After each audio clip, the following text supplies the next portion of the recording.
Good morning, students. Once again, welcome back to the e-learning class. Last week, we started learning about summary writing. We discussed at length what are do's and don'ts while writing a summary. And you remember, I told you that you have to answer a question on summary writing and writing skills. Okay. So let's continue the next part of the summary writing. After do's and don'ts, on page number 136, there is an article. The article is about learning disability.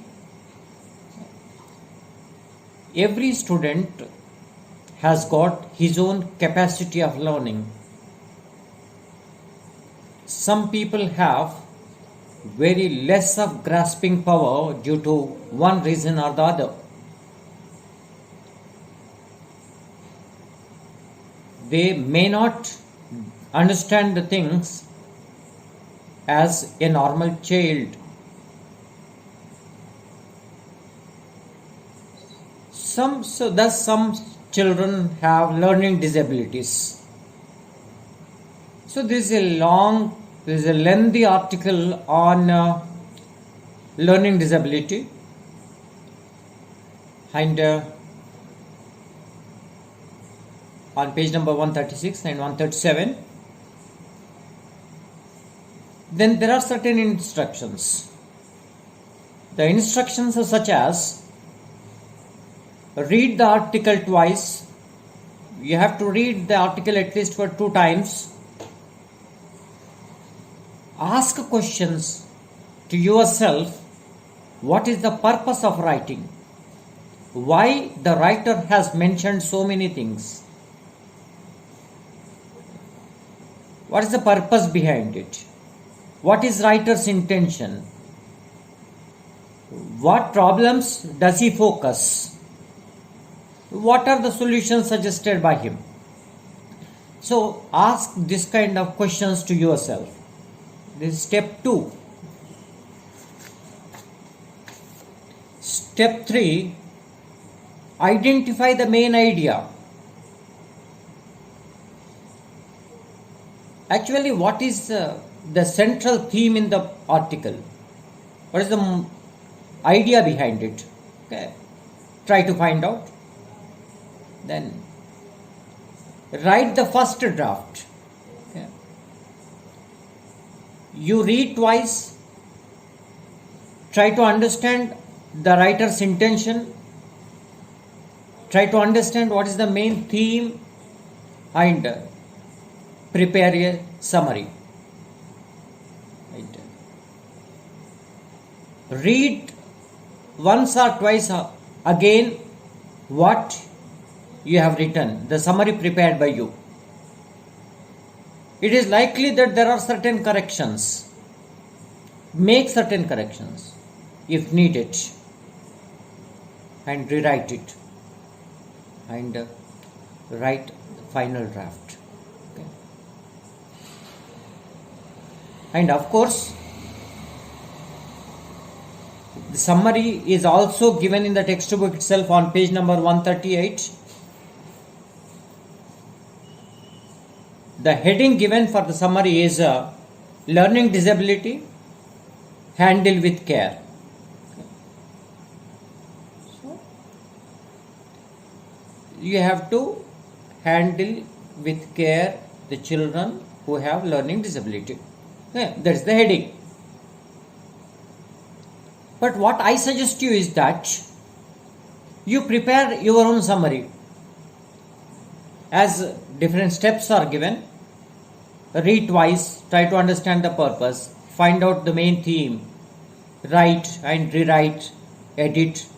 Okay, you do it for yourself, and then compare your summary with the summary that is there in the textbook. Okay, so this is about it. Then, okay,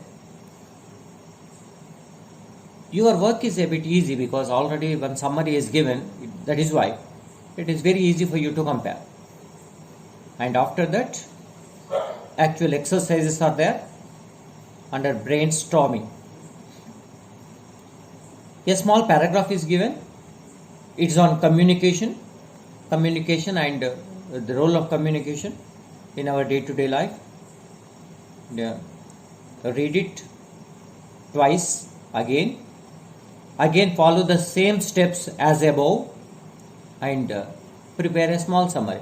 It's a small paragraph and you can write a small summary. Okay. And it is very easy to understand, not very difficult one. That's the first exercise. It's on page number 138.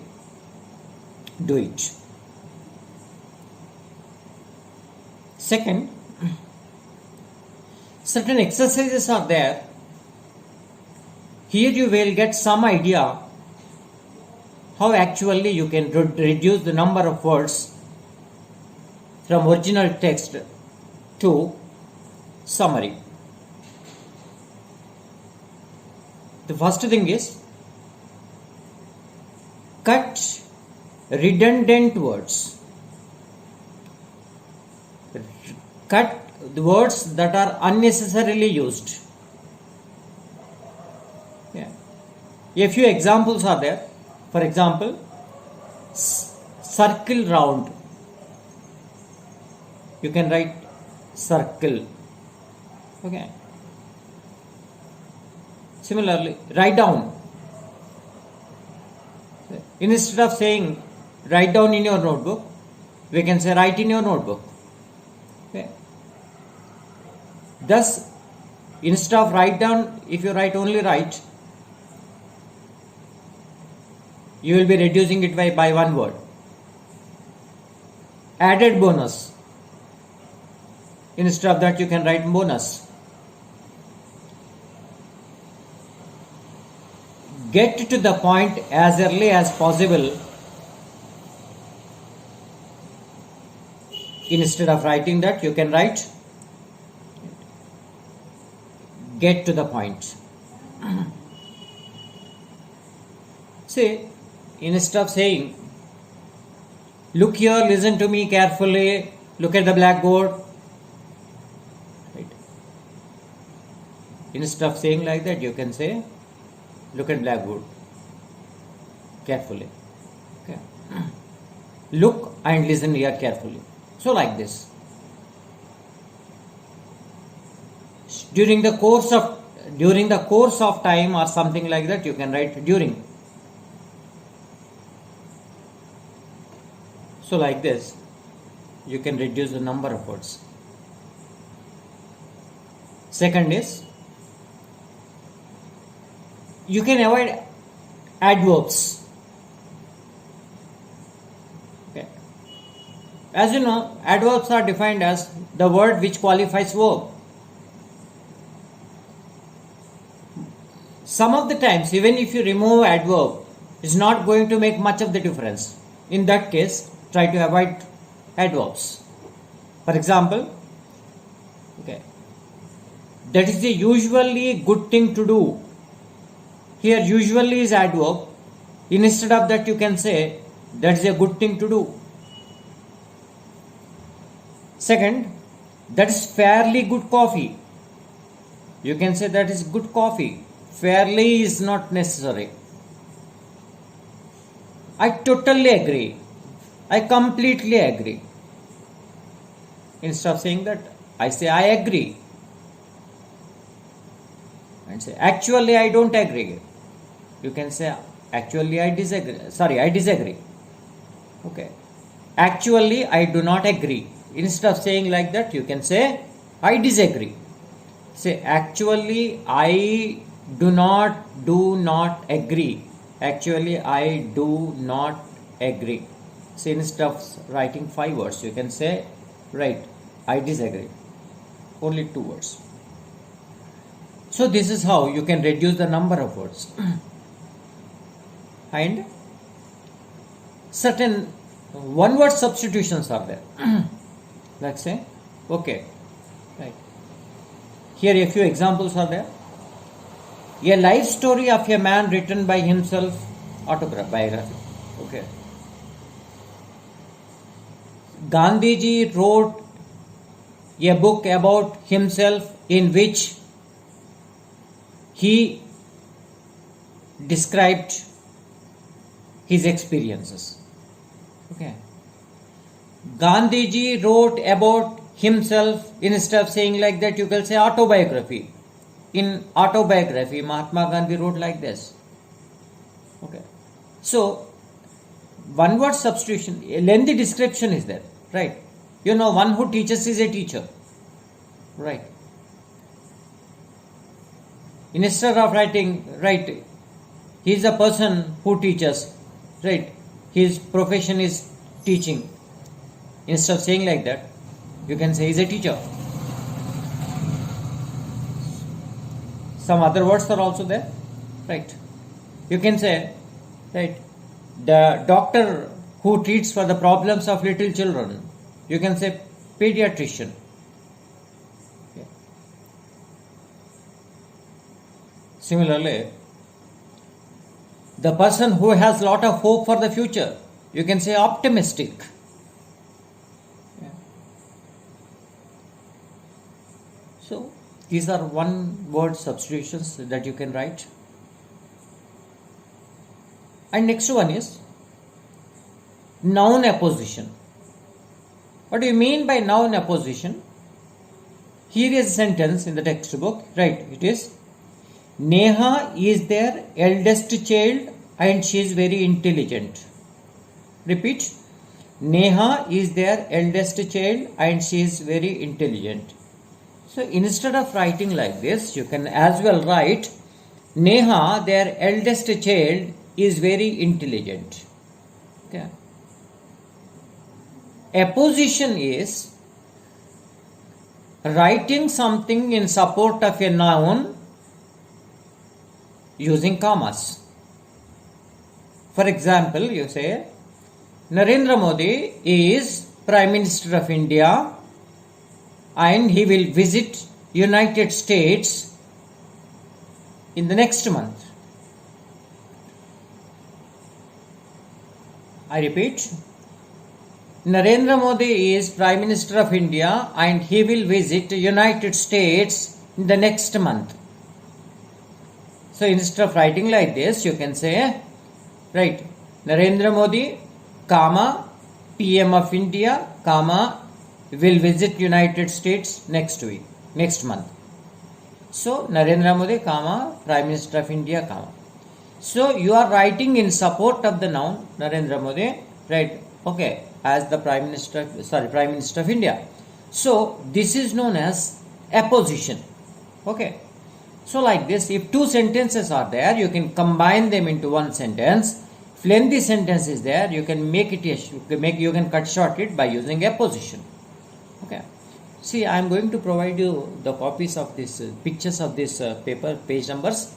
Okay, pages, page number 138, 139 and 140. Okay, right.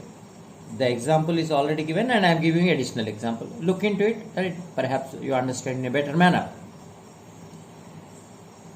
Another is, next, this is how you can reduce the number of words. And another technique is, you can change a complex sentence into a simple sentence. Okay. For example, Nagpur is the city where oranges grow.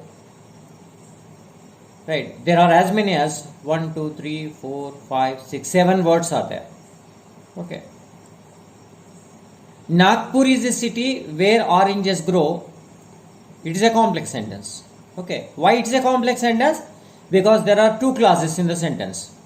One is main clause and another is subordinate clause. What is the main clause? Nagpur is the city is the main clause where oranges grow is subordinate clause. Okay, so one main clause is there and one subordinate clause is there. That is why it's known as a complex sentence. You can write it as a simple sentence as oranges grow in Nagpur. Okay, there is no change in the meaning, right? The meaning is carried even in this sentence, but there is only one verb is there, that is grow. Okay, oranges grow in Nagpur. As there is only one verb, it is known as, right, simple sentence, because only one verb is there, so it means only one clause is there, and if only one clause is there, it's known as a simple sentence. So by converting a complex sentence into simple sentence, you are reducing, right, from 6 words to 4 words.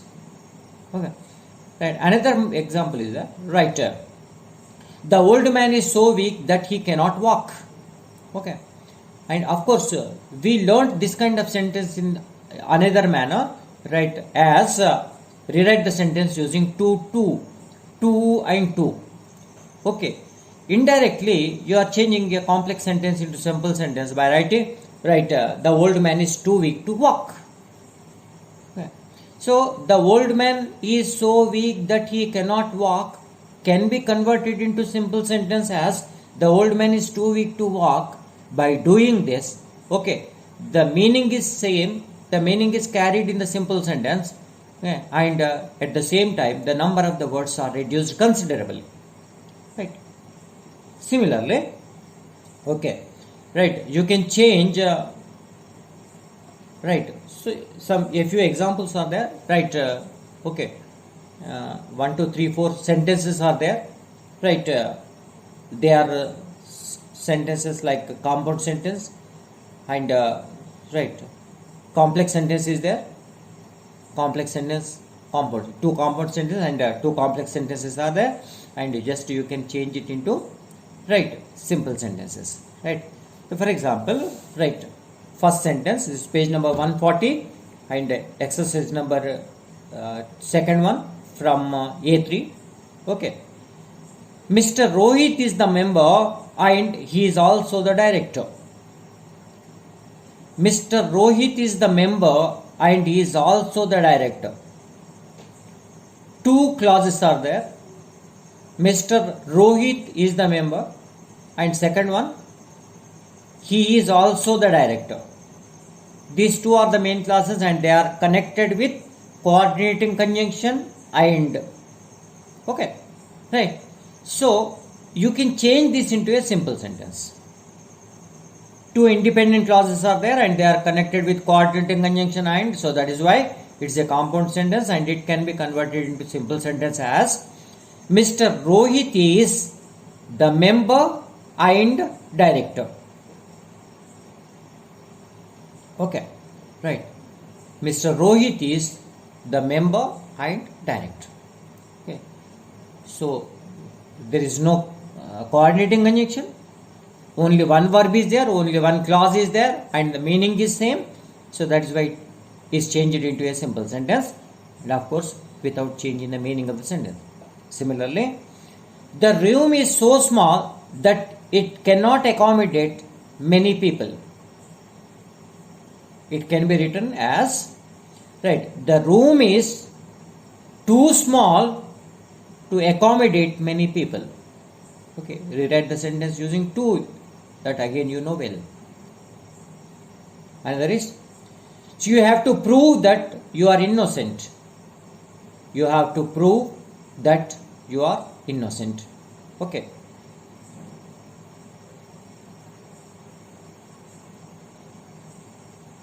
Here, right, you can rewrite the sentence using innocence. Okay, right. So it can be written as, you have to prove your innocence. Right. Again, here also you are changing into a complex sentence into a simple sentence. Okay. Given sentence is a complex sentence. Coordinate, subordinating conjunction, that is there. Two verbs are there, two clauses are there, one main clause is there, one subordinate clause is there. But when you are rewriting the sentence, you are writing as, you have to prove your innocence, it is simple sentence. Okay. Similarly, right, He was late, so he walked in a great hurry. He was late, main clause, so coordinating conjunction. He walked in great hurry. This is again another main clause. Two main clauses are there and they are connected with coordinating conjunction. Okay, so it is a compound sentence and you can write this as, okay, being late, he walked in a great hurry. Being late, he walked in a great hurry. Okay, so this is simple sentence. So by using different techniques like this, okay, right, you can use you can convert sentences from complex to simple or compound to simple. You can use one word substitution, you can word appositions, and you can remove, you can delete, you can avoid adverbs, and right, as well as right, you can remove unnecessary words. By applying all these techniques, you can write a summary, right? You can reduce the number of words in the given extract and you can make a beautiful summary. So see, this is all about what I want to say. Okay, here summary writing also ends. This is the end of summary writing. Okay, and as I told you in the first class or in the last class, let me tell you, right, only practice makes man perfect. If you want to become perfect in writing summary, you have to practice more and more and more. That is only the solution and there is no other alternate way. Hope you are understanding, hope you are following. Okay, if you have any problem you can contact me, and whatever right, I have spoken, watch it, listen carefully, right, watch video at least 2 times, right. I have given you, right, lot of information regarding the exercises also, and beautiful summary is also given in the textbook itself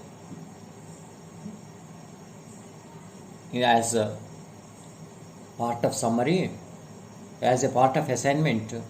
Okay, right,